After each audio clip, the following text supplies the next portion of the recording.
And so one of the sankalpas I work with is my body thinks in feels. My body thinks in feels, Feels. And really what that means is you want to become a really gracious antenna to receive the messages coming from all the different layers of your body, both the gross stuff, that would be proprioception, right? Those positional things, the feeling of a muscle contracting, the feeling of a muscle stretching, the feeling of knowing that, your elbow is straight or it's not straight. And then we also want to be able to improve our physiological listening, which comes through a different pathway in the spinal cord called the interoceptive pathway. Welcome to the Movement Code Podcast, where we help you decode movement, health, and lifestyle so that you can expand and grow. Hey guys, my name is Antonio Gerlay, your host for the Movement Code Podcast. I am a father, husband, business owner, rehab practitioner, and coach. Information overload has paralyzed many of us, and we are overwhelmed with good intentions and don't know what or who to trust. We aim to provide you clarity and confidence by bringing you expert advice for the everyday person. Thanks for spending some time with me today and enjoy the episode. All right, guys, welcome back to the Movement Code Podcast. This is episode number 8. And today on the episode, we will be chatting with Jill Miller. She is the founder of Tune Up Fitness. And we chat a little bit about how Nichelle and I first came across Jill's work back in chiropractic school with her book called The Role Model.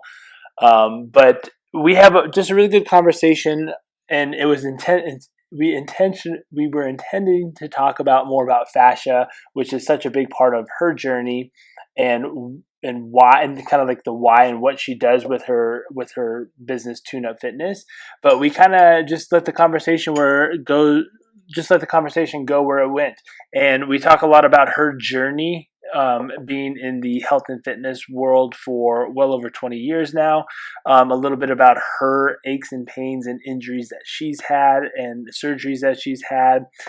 And the challenge this week, I think, is going to be one that will be really great for a lot of us. And I know it's going to be something that's going to be very challenging for me, particularly to be able to fulfill, just because I struggle personally in slowing down and tuning in and really thinking about, and maybe not even thinking about, just observing what my body actually feels. And you will hear Jill talk about this in the episode and then at the end for the challenge. So I encourage you guys, as always, to stay all the way at the end so you know what that challenge is. But I hope you enjoy this episode. Last bit before we get into the episode, again, if you guys have not checked out, we do have some fantastic free downloads for you on our website. If you just go to enhancedmovements.com, that's enhanced with a D and movements with an S, right there on our homepage. If you have not yet subscribed to our newsletter, just throw your email in there and you'll get a copy. You'll get 3 free downloads, three free PDF downloads that work on mobility, some particular movements and stretches that you may need if you have shoulder pain or back pain. And once you get access to those, you can share it with whoever you want. It's just a PDF. And as always, we appreciate you guys following along and sharing these episodes with family, friends, colleagues, whoever you feel might benefit from listening to us chat. So thanks again and enjoy the episode.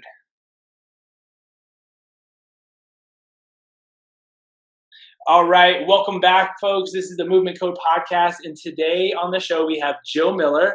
She is the founder of Tune Up Fitness and the author of The Role Model, which is a book that my wife and I use in our practice. We were, I think we picked it up somewhere middle through our chiropractic schooling, and it is everything fascia related on how you yourself can deal with a lot of aches and pains on your own with myofascial tools, which Jill will be able to share their tool collection they have. But it's also for the clinicians, and that's why we found it so helpful. Is it helps us talk about and create narratives around fascial releasing and how do we actually use these tools, which we know everybody, and this was actually a conversation that was brought up by a fellow friend of ours, Dr. Capobianco, Steve, as I called him Capobianco Capo. If he's listening, he'll correct me. But we talk about tools, right? Everybody likes to roll out. We know that rolling out, whether that be a foam roller. Oh, are we still there? Sorry, I just got. I still see you and hear Okay, you. sorry, I just got. I'll have to edit that. I just had a call come in and it just kicked me out. So we'll just I'll just kick back. But all right, so we know a lot of people love to use rolling tools, devices. We know foam rollers, we know lacrosse balls, right? But I would like to hear from you why, in the first place, what prompted you to kind of create the role model book, and what are some of the tools that you guys utilize with Tune Up Fitness? Oh, wow. Well, thank you for having me on your new podcast. Yeah. Very excited to contribute. Well, why I wrote the book, I wasn't planning on writing a book about the therapy ball work. I was teaching the work. I have 8 different teacher training programs in my greater Tune Up Fitness programming schema. And one of the courses within that was an exclusive course called The Science of Rolling. And at the time, we were using a tool called the Yoga Tune Up Therapy Balls. And there were a few other therapy balls that were a part of our ball collection. There's something called the Therapy Ball Plus. There's the Alpha Ball, and there's the Gorgeous Ball. But my original training, I made this thing called it was called the Yoga Tune Up Therapy Ball Practitioner Training: The Science of Rolling, and it gave me a chance to, well, first of all, share these self-massage strategies with people, but also to explain the new science of fascia in a very, I think, cohesive way to different communities. Mostly because at the time we had this tool called the Yoga Tune Up Therapy Ball. So when people heard about it, they're like, "Oh, it's a yoga thing." But I knew that what I was using, like I wasn't teaching yoga. I was teaching people about their anatomy. I was teaching people about pain science. I was teaching them about body mapping. I had this tool that helped people to embody their body. And but originally all we had was the small ball. So I guess, gosh, this is going to be a long story. I'll try to make it short.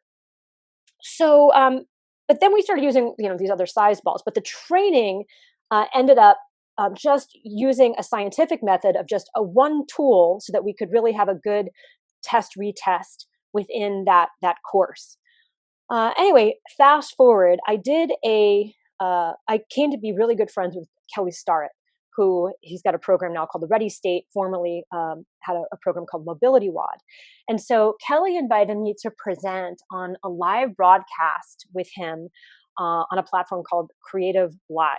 And it was a 2-day broadcast where he was basically elaborating on his movement skill and sort of lifestyle protocol, and invited me to come present 2 days, 1 day on fascia and 1 day on breath.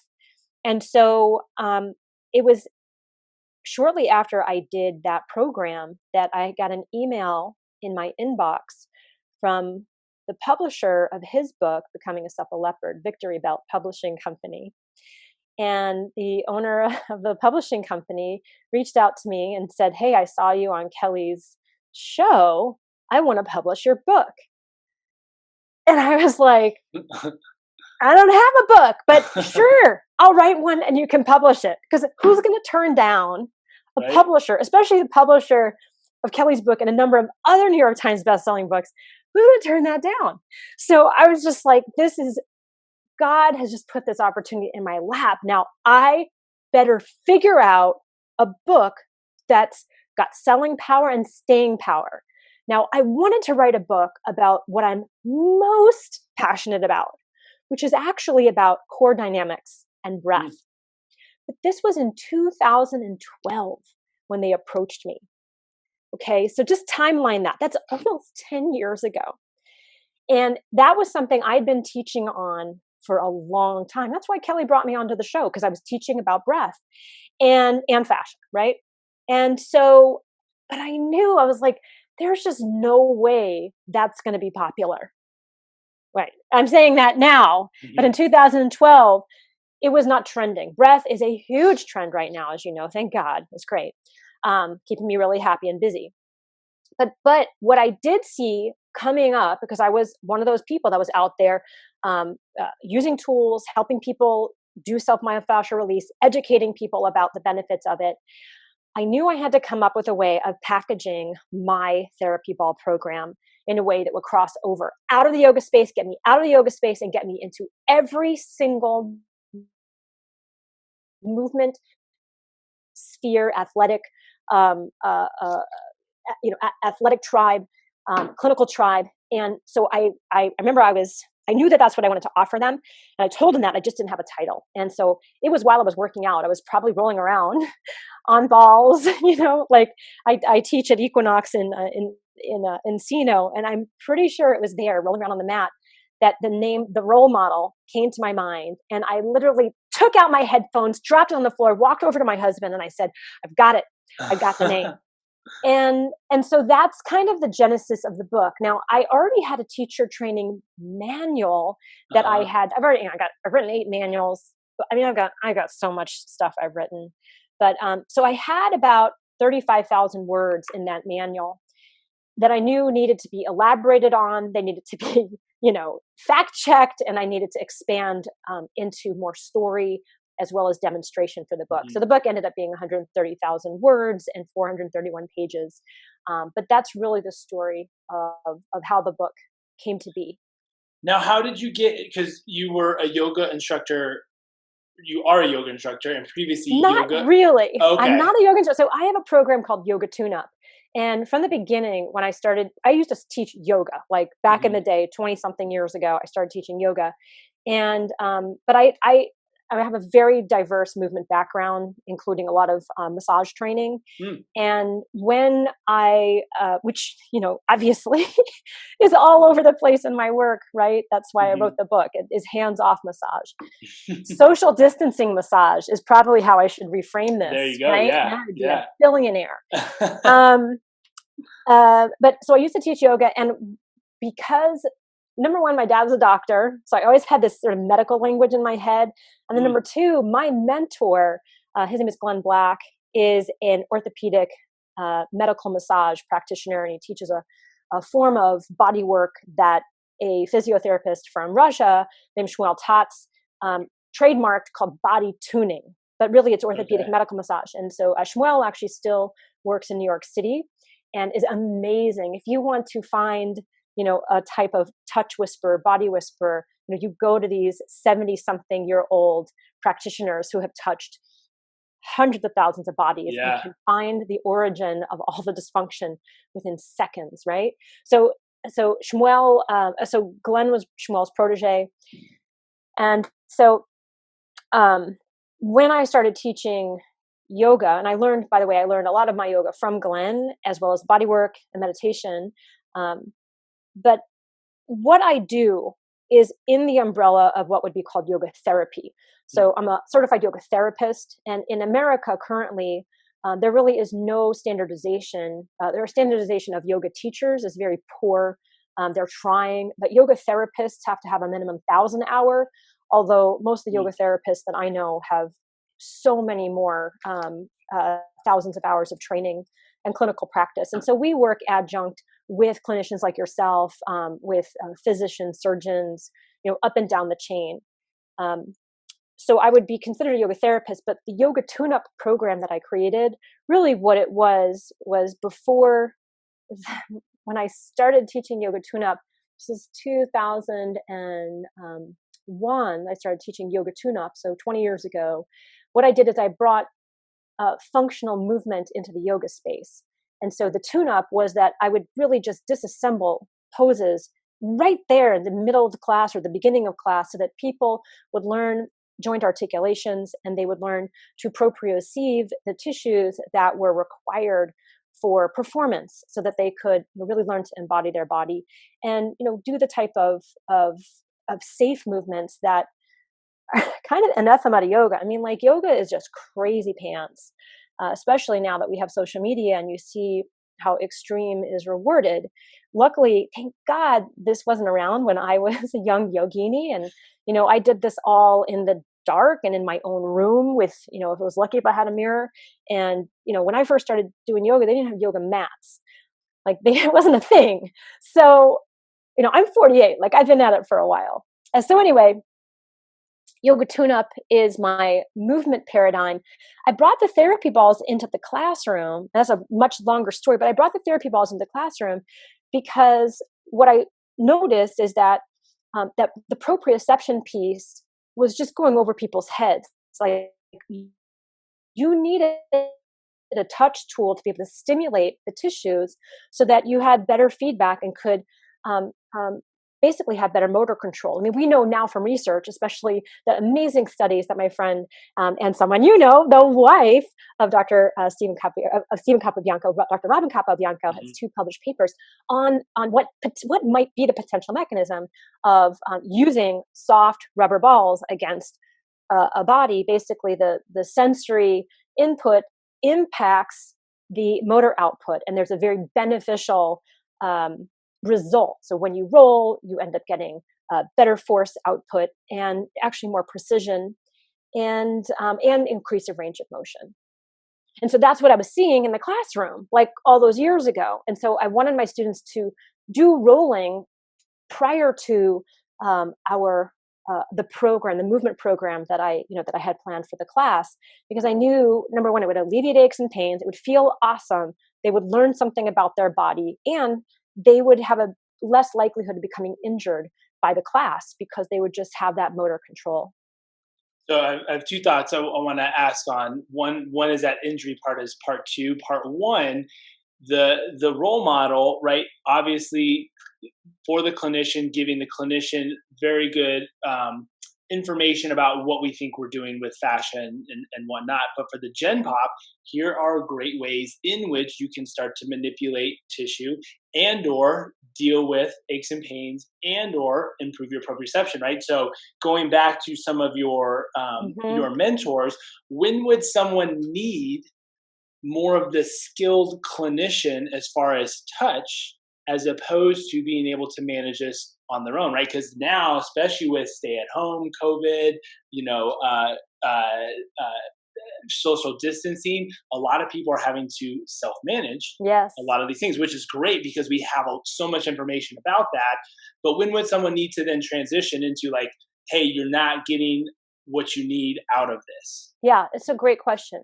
So when I just get the chills thinking about it. So when you would probably want to outsource and refer out your pain issue is that you've given this a go for 4 to 8 weeks, and you still wake up the next day with that pain, or by the end of the day that pain shows up again. That really is representing a chronic condition. So what's amazing about the therapy balls is they can actually mute your pain response. They can really subdue your pain response. And that's a great thing, because that might mean that the tissues themselves aren't damaged. But it's also possible that your movement patterns are what's keeping this pain alive. And so that's when it really behooves you to move up the chain and find somebody who can do very formal assessments on you to find out what are movement patterns contributing to this. Do I have a habit of holding myself in one way? Is an old injury or surgery that I don't even think about anymore, is that what keeps on sending this riptide through my musculoskeletal fascial system and really basically modifying me by the end of the day, or overnight, next morning kind of thing?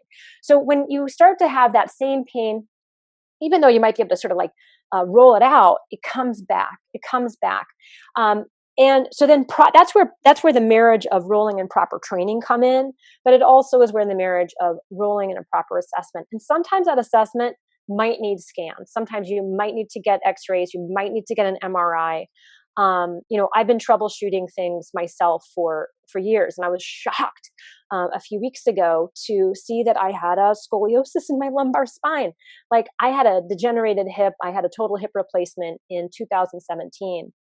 And nobody looked at my lumbar spine until 2.5 years later, when I still was having pain in my left psoas, and I just could not figure out why. It did not make sense. And a wonderful chiropractor, God bless him, Dr. Moravarty out in Glendale, he tried every trick in the book, and then he was like, I need to see inside. Took the X-ray, and there it was.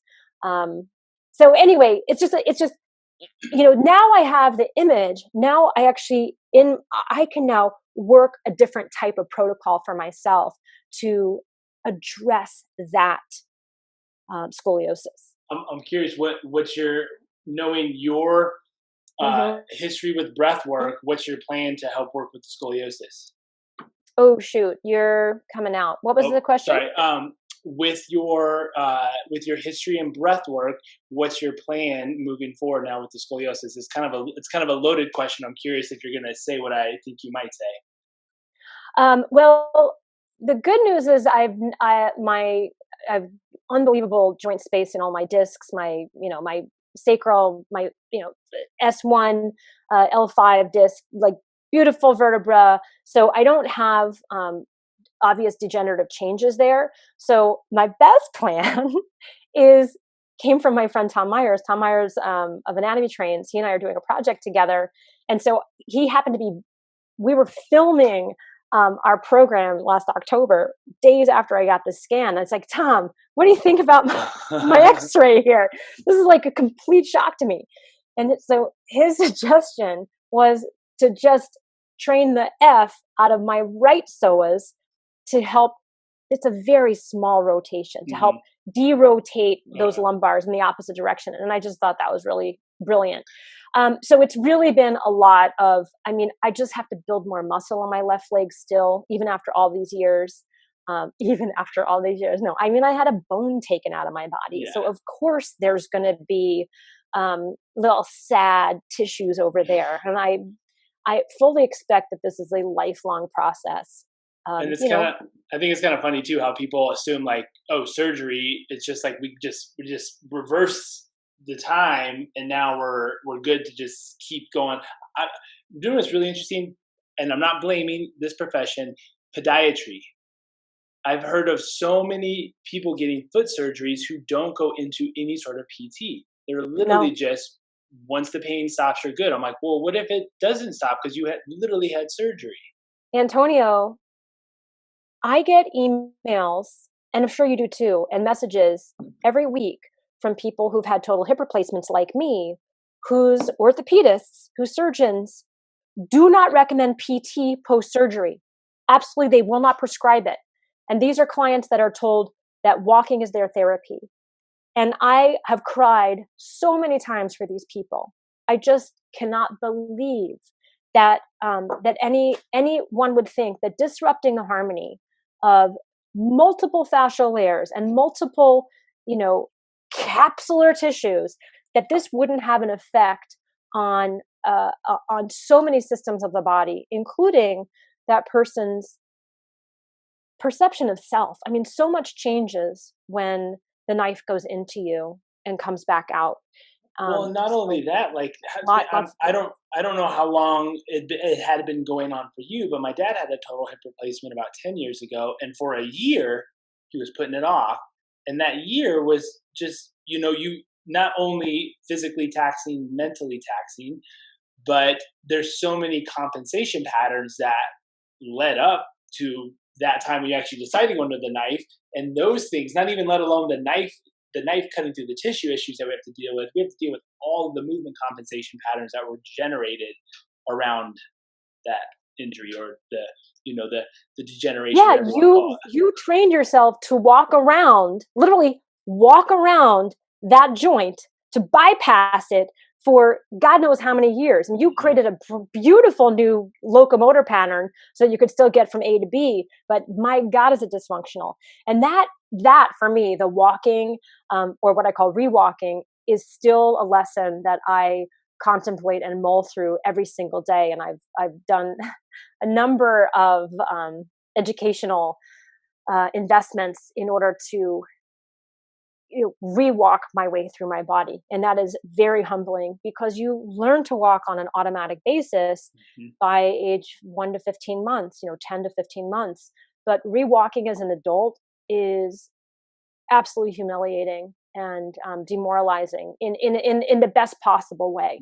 Right. So that's why I bow down to the therapists that take the time to do this work with their patients, and that the patient really needs to go to that humble place and be the baby and let themselves repattern, so that their plasticity, both in their brain and their body, has a second chance. Yeah. No. So I wanted to jump back. Have you heard of the Schroth method? Schroth? I think it's SC. I think it might be SCHROTH. I might be mistaken now. I have the book. I definitely haven't heard of it. I'm just trying to spell it out so I can look it up after we get off. So I believe it was I think she was German, and I believe I think she might have been an MD. I can't remember the credentials, but the Schroth method is for scoliosis, patients that have scoliosis. Oh, wow. And what she uses is breath. So it's fascinating. So and to your degree, maybe not that beneficial because it is so minor, but there might be still benefits. But when you're seeing these more massive curves within the spine, she uses positional changes. Yeah. So if I have like a left or a right lateral scoliosis curve, then you try to rearrange you, whether you're laying down or maybe you're stretching, which would be a more progressive one. Then you're breathing into the direction you want to make changes. You're using an internal pressure. And over time, I mean, you see the pictures of before and after changes for some of these individuals. It's amazing. Yeah. Well, it sounds, I do positional work like that with external and internal pressures using the Corgis ball tool. So the Corgis ball is this soft, grippy, inflated ball. It's very gushy, and you can modulate how much air you have in it depending on your own pressure comfort, your own tolerance for that. And the majority of that ball work is used on the trunk. And so we put it on different places on the ribs. And sometimes we actually add additional pressures to the body, and which will make the ribs really work on upward and downward rotation, and will also attempt to manipulate, tensions within the diaphragm also. So there's lots of different things that we do, or that I lead, especially in a course called the Breath and Bliss Immersion, that I do that. But this has been so helpful for clients with neck pain, upper back, lower back pain. Also, when you do those pressures on the rib cage, there's a tremendous vagal upregulation, so people get a tremendous relaxation response from it, and it also trains them to to make friends with what I call zone 2 respiration. But yeah, that it just sounds brilliant. And I've just been doing all this stuff on my own. I didn't know, I learned some techniques, some orthopedic or some osteopathic techniques from Glenn, but the Corgis ball work has all just been I've been led there by my own sort of intuitive sense of trying to help people with better breathing mechanics. And so I'm totally going to look her up. A very good friend of mine is a chiropractor up in Northern California. His name is Dr. David Lepp, and his practice exclusively is on scoliosis. And I'm sure he's familiar with this. And he works at a clinic in Campbell, I believe, and they get unbelievable results, non-surgical scoliosis results. So I have a feeling this is something that he's familiar with too. Yeah, it is SCHROTH. Yeah. So, people can do this with bolsters or pillows, and, lay down in different positions. You just have to think of all the different possible positions your spine could go in. And, if you're suffering with a scoliosis, it would probably be a good idea to have somebody with, some skill in the room to talk you through some of these things. But yeah, it's really interesting. Great. Thank you. Now I am curious, because this is a question that came up, and this is the way I kind of describe it to my patients, and I'm curious in clients, and I'm curious to kind of hear your perspective. When people present to us with pain or excessive tightness, or just these feelings in their body, the way I try to describe it is our body can't speak, but it can talk to us in different ways, right? So when we're looking at the pain or the excessive tightness, are there other ways in which our body can speak to us, or are those the main ways? Because I try to describe to it as like, well, we know pain doesn't always equal tissue damage, and tissue damage doesn't always equal pain, but there's a reason why it's there, and we need to decode maybe Yeah. what's going on. Do you have any input on that? Yeah, I do. Um, I have in Yoga Tune-Up, we work with something called a sankalpa, which is a mindset practice, and there are little phrases that you say to yourself to really host. You to have a cognitive frame to host the experience you're having, down below. And so one of the sankalpas I work with is my body thinks in feels. My body thinks in feels. Feels. And really what that means is you want to become a really gracious antenna to receive the messages coming from all the different layers of your body, both the gross stuff, that would be proprioception, right? Those positional things, the feeling of a muscle contracting, the feeling of a muscle stretching, the feeling of knowing that, your elbow is straight or it's not straight. And then we also want to be able to improve our physiological listening, which comes through a different pathway in the spinal cord called the interoceptive pathway. So we have this subtle sensing system known as interoception. We have our gross positional sense, the proprioceptive system. And I think helping people to be able, and then by the way, pain travels in the same channel as the interoceptive neurons. So, and these are just slower moving, they're smaller diameter and slower moving signals, which can be wonderfully distracted by big body movements. So when we move our body, we essentially are quieting the baby inside. And if there's women listening, you know that when you're moving, the baby is still. But when you're still, you start to feel the baby stir, right? And you feel the flutters. So it's very similar with your own human body. When we can attune ourselves to quieter and quietedness, then we really start to receive those signals. And some people are extremely interoceptively or overly interoceptively attuned.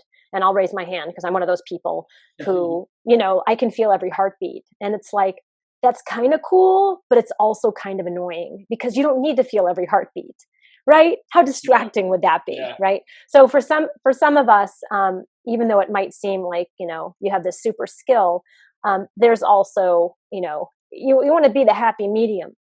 But I think what is intimidating about these physiological messages is we are not necessarily educated in them in school or in sport.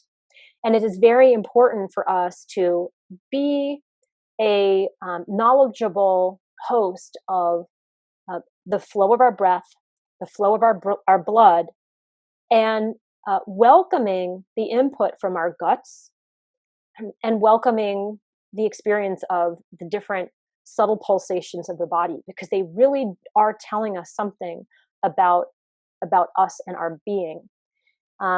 Not being able to sense them it is a trainable skill. And again, the Coregeous ball for us is that tool that we use to really help people to develop subtle sensing.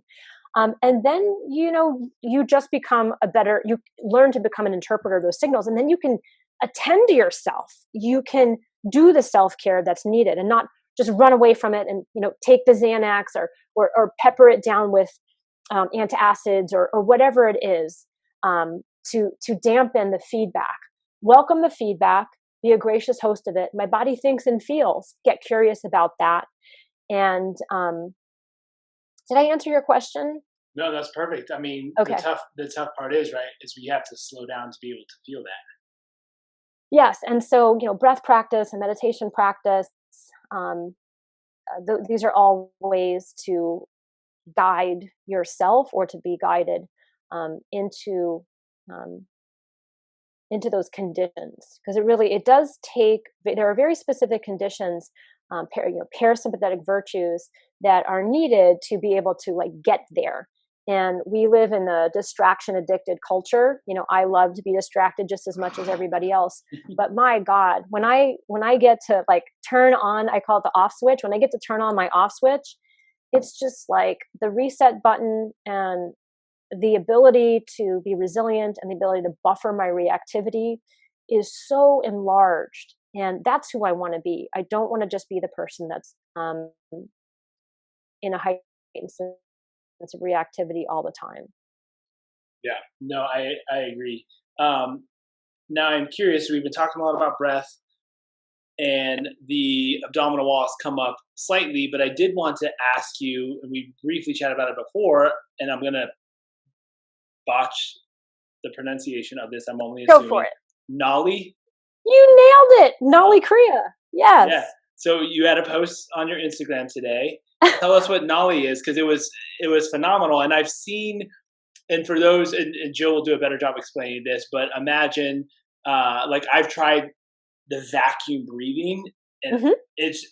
it's just so challenging. I'm so disconnected, and I try to use the yoga. That's my practice. The Gorgeous Ball to practice that. But tell us about Nolly. Well, first of all, I want to invite you to be my guest tomorrow when I teach Nolly on my Union Fit live stream. So I'm teaching this live stream 3 days a week. But probably for you, and for most people, you need to do the class on May 29th, which is only about the diaphragm vacuum, because you can't do Nolly unless you've mastered the vacuum. Mm-hmm. It's just, it doesn't make any sense. But I'm teaching to hundreds of people from all over the globe that I've worked with. Some of them I worked for almost 20 years, and they want a Nolly class. And so I also have all these other people jumping in, from all other ponds. Anyway, so we're doing Nolly. Okay, so what is Nolly? Nolly looks like an alien baby has taken over your guts and is swimming around in there in like a circle fish pool. And I remember when I was first photographed doing this for Yoga Journal magazine, a letter to the editor came in. This was like in 2001. I was pictured in this spread in Yoga Journal, or 2002, something like that. And a letter to the editor came in, and they said, "Really, Yoga Journal, how dare you stoop to using special effects in your magazine?" And then the editor and the article editor the next month, wrote in and, responded to the letter and said, "This isn't special effects. This is actually Jill's abdomen doing this thing," which was really funny. It created a controversy. So it is a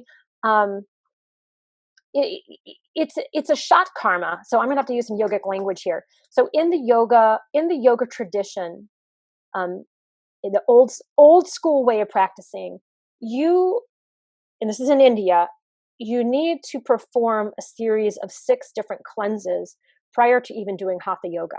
So basically, these were cleanses that would clean out your alimentary canal. It had to deal with ingestion, digestion, and excretion.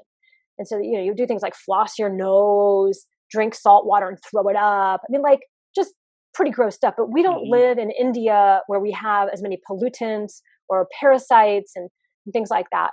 Nolly is actually a practice of giving oneself an enema. You're supposed to insert a reed into your anus, squat down into a tub of water, do the diaphragm vacuum, which basically would draw, right? The forces, so you'd have this high pressure water, you draw the diaphragm up by spreading the ribs apart. And this is the hard thing. This is why we use the Gorgeous Ball to help people learn to use their ribs. The diaphragm plucks all the water up through your rectum, and then you churn your abdomen in one direction to help churn it up. And then you reverse the churning to eliminate the water that you just pulled up. So you'd be giving yourself an enema. Now, I started doing yoga when I was 11 years old. You better believe I tried that, because I used to do all the things in all the ancient books. Not all of them. I never flossed my nose. That was just crazy. That just sounded horrible. But I mean, is that nuts or what? That's taking it to the next level for sure. So that's the point. That's the original point of Nolly, was to give yourself an enema. Now you don't need to. You have Fleet. It's very easy to give yourself an enema if you need to. Like I mean, I don't. My colon cleans itself out every 24 hours. I'm in good shape. There you go. But what Nolly does is it is utilizes your obliques actually within this diaphragm vacuum. You have to just fire the oblique muscles. And, if you're a chiropractor, so I'll ask you, what do obliques do? What movements do they dominate? Mostly the rotation. In the core. Rotation. So what you're seeing is my pelvis and my rib cage are locked in place. So if I have a closed chain on my ribs and my pelvis, the obliques are still rotating, but the bones are staying still. And so what you're seeing is this churning action. You can churn it in both directions. And why it looks so weird is because what's so wonderful about Nolly also is, if you understand fascial anatomy and you understand this structure called the rectus sheath, as the obliques contract, they ripple from the side of the body towards the rectus abdominis, that sort of 6-pack, that 10-pack, rubber shield in front of you. And the obliques whip across that. And because there's so much muscle mass in the rectus sheath, you actually end up seeing this sort of loaf of bread pop out and then disappear back in. And then the obliques continue to contract across the back of the body. The thoracolumbar fascia demonstrates the wave. It's a lower amplitude because the thoracolumbar fascia is so thick. But anyway, so what you get is you're using your own muscle control. By the way, there's no breath in your body, so you have to have a tremendous amount of parasympathetic activity, the ability to be without air for a long time. Sort of, CO2 overload. And you're doing this really phenomenal action that massages your viscera, reminds your brain that your obliques have this really interesting ability to rotate, essentially. And really that's what you're seeing. So now you knew how to do this prior to having kids, and this is more of a question related to my wife's world, who works strictly prenatal postnatal. Do you find, and I don't know, I'm trying to think how to formulate this question as I'm saying it, what is your ability, with your ability to be able to perform that, do you find that the diastasis that's formed in women after having kids, because it's pretty well known that I think it's roughly over 35 weeks, roughly 100% of women will have diastasis just to increase expansion. Yeah. There's different factors, right? But do you think that had an impact on your ability to bring in that and strengthen that diastasis postpartum? Well, if you look at the video, I mean, you can actually look at a history of my Nolly Kriya, because I've been performing this on camera for 20 years. And you can see that there is more gapping between my right and left rectus at this stage of my life post 2 children than pre-children. So, but I don't have a dysfunctional or pathological diastasis. I just find it really interesting and kind of cool that I can really see the 2 halves of the rectus sort of flipping, But I can create total tension and closure, force closure by correct activation, like your wife teaches. So I don't think I could say that. I wonder if I asked it this way. Do you think that could be, I guess, just general, because a lot of low hanging fruit, a lot of things that we talk about, right? We talk about TVA activation or other things like that, with having the ability, not everyone's going to be able to do the vacuum or the Nolly, but with having that increased awareness of having to be able to control those different things independently, just like we'd be able to control any other joint independently. Yeah, just like being able to blink out of both eyes. I mean, I do think there is something to be said for trying to optimize everybody's irregular. Everybody's everybody's got a stronger side and a weaker side. But I do think that having that motor control and the perception sense from both halves as a whole is helpful. And I did Nali Kriya through both of my pregnancies. I actually have a video of me at 9 months in both pregnancies doing Nali Kriya around the uterus. We actually also have an intrauterine scan, a dynamic ultrasound of me doing Nali Kriya, and you can see my fetus going and being rocked by it. And then actually the OB, she kind of did this into my uterus, like really jarring. And the baby, you could see it get thrown. But when I did Nali Kriya, the baby was moving this really beautiful way. Yeah. And so you could see like, her action was much, because believe me, I put this on my role model mama video, like as this little thing at the very end. And I'm expecting to get, like harassment and kick, because you shouldn't be doing that with a fetus in your thing. But did we break up? Oh, you're good. This is like one of the great things about Nali Kriya is because the traction that happens with the diaphragm, it offloads all of your organs away from your pelvis. That includes your uterus, and it's extremely stress relieving to have this offloading. We don't realize how much of ourselves we're weighted. I mean, we're floating, but we're weighted, and it's just a nice stretch to get in there.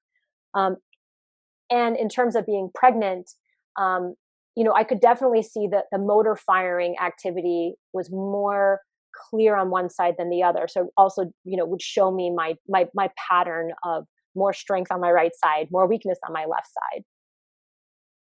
Yeah, that's super fascinating. When I saw your post today, I had to ask about it. Yeah, and so, but this is a teachable skill, but it is a process-based thing. So a lot of people want to do Nali, but in order to do Nali, you really have to disassemble yourself in so many ways. And I'm sure.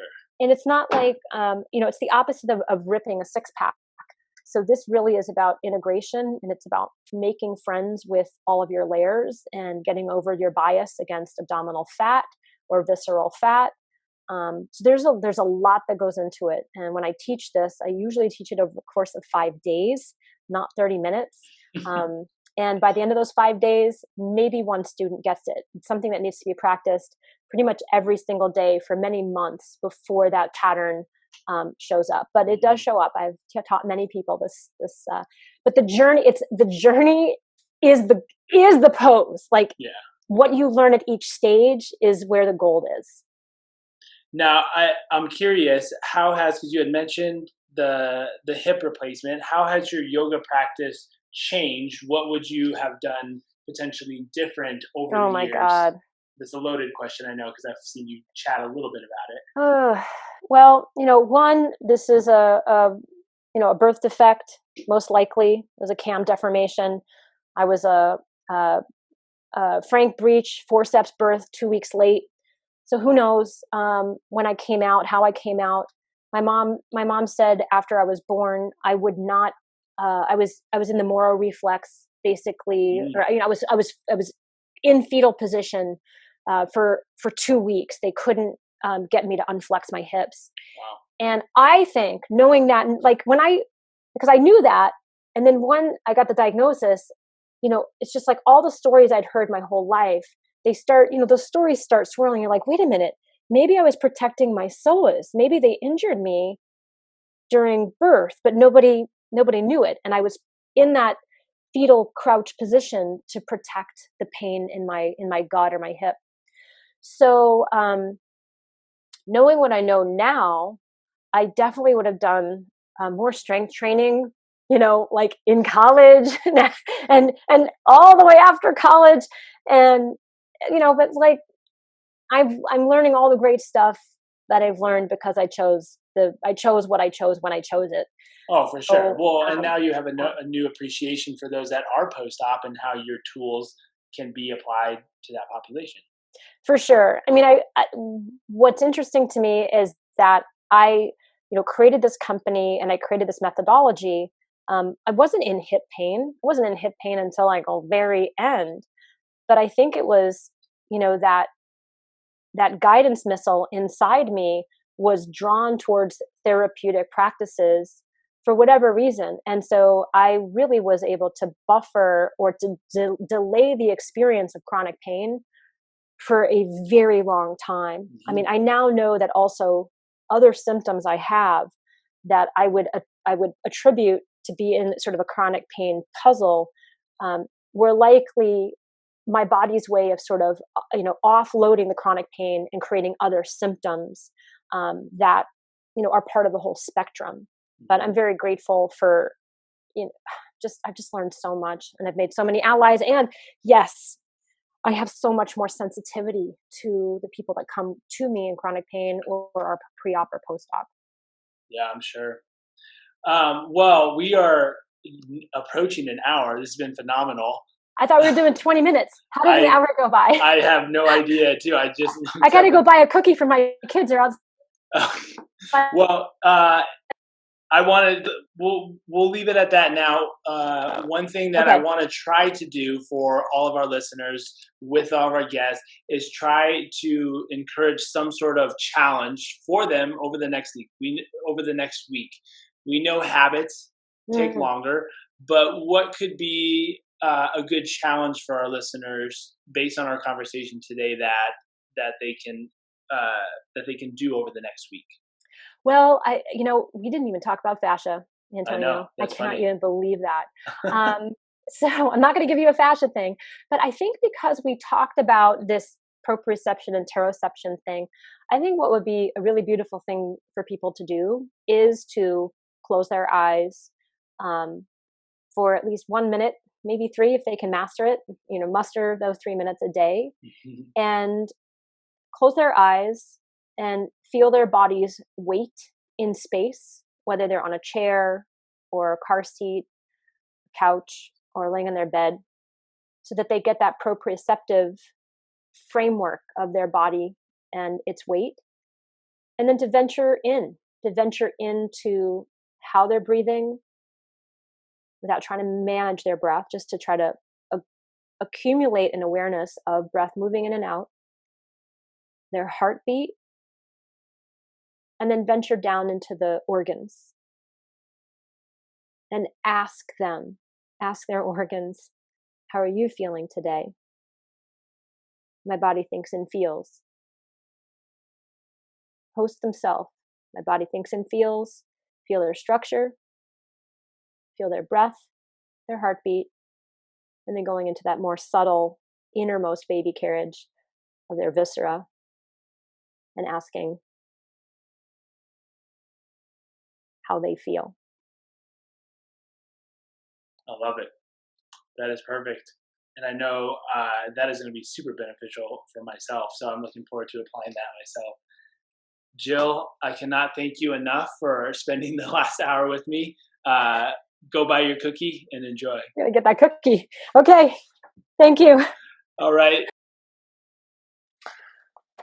All right, guys. Thanks again for joining us for episode 8 of the Movement Code podcast. Again, as a reminder, we have in the show notes different areas in which you can connect with Jill and the tune-up fitness movement. So she's definitely very active on Instagram.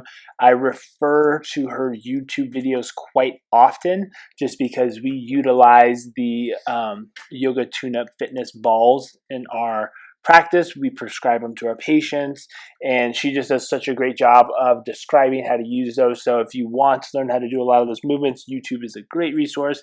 And then if you want to purchase any of those items, we do sell the Gorgeous Ball and the tune-up balls at our office here in Lafayette, Colorado. And then you can also purchase those through her website directly, which is tuneupfitness.com.